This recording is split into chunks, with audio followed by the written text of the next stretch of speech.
One of the earliest communities in Jackson Hole was settled in 1896. It was called Grovont after the nearby river. The homesteaders arrived and established a community lined up north-south along a central road. Known as Mormon line villages, they were also popularly known as Mormon Rows throughout the West.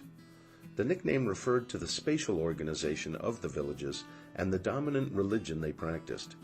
These small communities were built upon communal cooperation, sharing resources and workloads.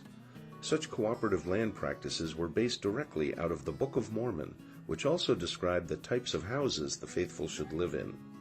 Permanent structures built of wood and stone were most preferable, but these materials were not always available. In Jackson Hole, the Mormons faced several challenges unique to the valley. First was the lack of building materials. Lodgepole pine was the only available construction material.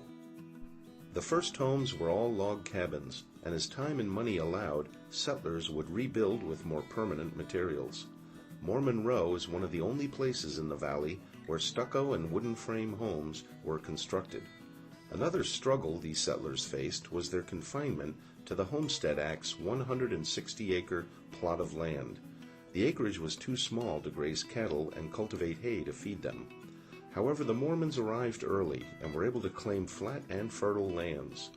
The southern end was claimed first, protected by Blacktail Butte on the west and the Grovont River to the south. Many of the ranchers filed for additional plots under different homesteading acts, and many grazed their cattle up in the Grovont Mountains. At its height, there were more than 30 families living along the Row.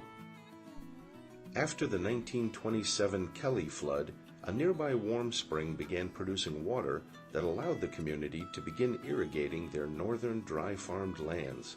In 1950, after the expansion of Grand Teton National Park, most homesteads were sold to the park.